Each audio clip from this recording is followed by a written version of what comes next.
Dungeons and Dragons Adventure League Liars Night. Do you guys know about Liars Night? Well, if you're not a DM and you're not in Adventure League, you may or may not know about this. So I just happen to be, and so let me just tell you about Liars Night. It's the Halloween of D&D 5e, and it's pretty cool. A couple things that are neat. Let me just read you a little bit of like the text that the colorful box text that goes with it. Liars Night celebrates the change of seasons when nothing is as it once was. Some settlements increase activity, prepare for the sun's hibernation, and find any excuse for merriment before the cold chases everyone indoors. Where the seasons become warmer, settlements celebrate the growth of one's dormant life. No one is as they seem on Liars Night, or less so than usual. Children and adults alike disguise themselves with illusion or costume. Tricksters, pranksters, and performers play for genuine laughs. People wear boldly decorated coin purses filled with treats specifically for practiced and amateur pickpockets to pilfer. So that's like your trick or treating, right? Candle-lit carved pumpkins and gourds indicate that no one will hold your deceptions and chagrins against you. That does not mean that mean-spirited mischief, abuse, and disrespect are excused. That's a big deal in Adventure League. Like, you don't party kill, like you don't attack other player characters, like, not cool, man. No evil characters in Adventure League. Colleagues, family, friends, and neighbors continue following social contracts and real life codes of conduct, cooperating and acting respectfully. Mean-spirited actions, even as minor as blowing out another's candles and smashing decorated gourds, smashing pumpkins, are judged poorly by the community. Lyra, the deity of illusion and deception, and Mask, the trickster patron of spies and thieves, do not favor those who disrupt their holiday. So I guess about 2018, eventually started doing this, these in-game, in-event kind of things, and for Liars Night. So what's really cool about this one is that if you're a DM, apparently you can change into, you can, wait a minute. I don't even think you have to be a DM. You can just change into these different lycanthropic characters temporarily, which is kind of cool. So apparently there's this little mouse they call the Colonel, and he has kernels of candy corns on his like epaulets. They call them he calls them pauldrons, but anyway, he's supposed to, they're probably epaulets, and they're designed to be a rank, I guess. So Colonel, Kernel, and Colonel, Kolonel. Get it? Colonel and Colonel. So anyway, double entendre, great rating. And so yeah, basically this little rodent can infect you, and if you get the bug, you can turn into a lycanthrope. So what happens is you can turn into like 4 different things, and as you change into those, you that lasts for a minute. It's a bonus action to change into these forms, and you have temporary hit points, you have some damage resistances, and things of that nature. So let's go through them one by one. There's 4 of them. So hang on.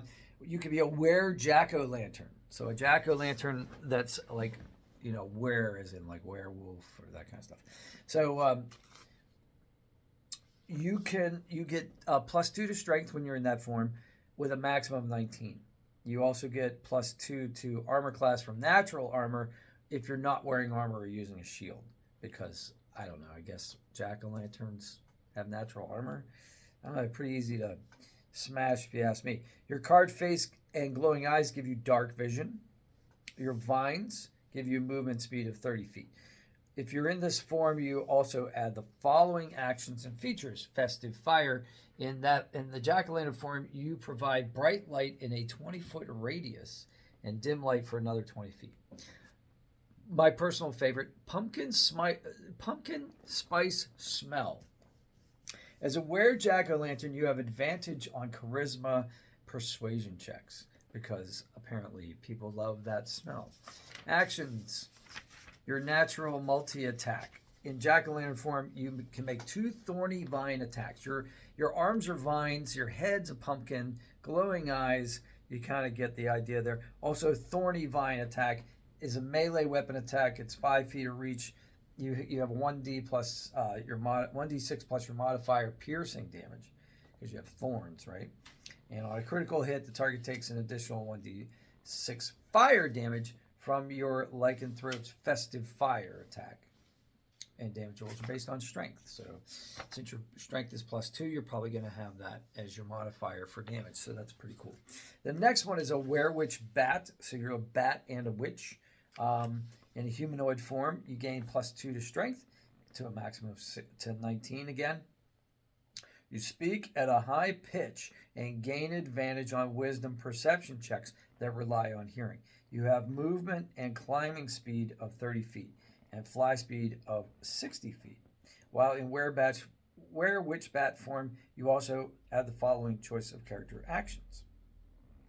Your natural attack is a multi-attack. You get 2 bites or 1 shriek. So the bites are 1d6 plus your strength modifier, right? Or your dexterity, whichever is higher. And then you get squeak, shriek. So you can squeak like a bat, right? Or you can, I guess, maybe if you're a witch bat, you're like high-pitched because you're like, but it's not. It's the squeak, I think, of the bat. The squeak has no effect on other liar knights, lycanthropes. All other creatures within 30 feet that can hear you must make a constitutional saving throw with DC 8 plus your character's proficiency bonus plus your constitution modifier. On a failure, the creature takes 2d6 psychic damage, and on a success, half. A were-black cat. In the small humanoid form of a black cat, you get +2 to dex for a maximum of 19. You get dark vision and have advantage on perception checks that rely on hearing or smell. You can move 40 feet. You can climb 30 feet. Here are your special actions. Spontaneous purring. On a successful hit, the target must succeed on a dexterity saving throw with a DC equal to 8 plus your character's proficiency bonus plus your dex, or be charmed. On a critical hit, the target has disadvantage on this roll. So why dex? Why is your opponent defend with dex? And my thing is that they're compelled because they're charmed to pet you because you're purring. Instead of like wisdom, I guess, or something like that. Anyway, your natural attack, you have claw. You can make 2 claw attacks. So you can scratch somebody, 1d6 plus your modifier. The final one, which I think is a riot, and I am definitely using tonight in Adventure League, is the Were Candy Corn. So in humanoid form, you're a pile of candy corn, and you gain +2 to dex for a maximum of 19. You have +2 for armor because those things are hard. You know what I'm saying? You are an amalgamated pile of confections, and you have candy corn teeth, a waxy mouth, and gravelly vocal cords. Your movement speed is 20. And when you're in this form, you get the following actions. Amorphous. You can move through a space as narrow as 1 inch wide without squeezing, because candy corn. Confection confetti. When your Were candy corn is reduced to 0 hit points, your candy corn body explodes. Any creature within 5 feet of you must succeed on a DC 10 Constitution saving throw or take 1 point of bludgeoning damage, because, you know, they're just little candies hitting you. And then your actions. You can make 2 sweet tooth attacks. So sweet tooth is like a bite.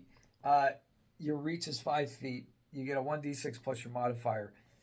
And it's piercing damage. Plus, this is the best part, 1d6 poison damage from too much sugar.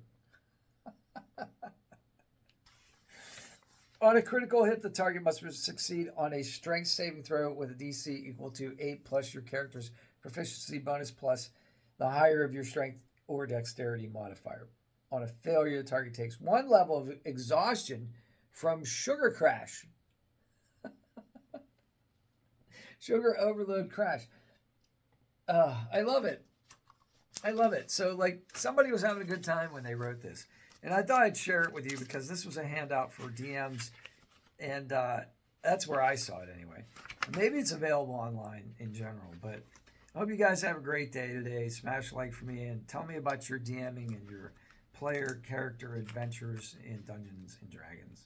I'm having a great time being a DM, teaching it, and also sharing it with you guys. So I hope you guys have a great day. I'll see you on the next one. Thanks.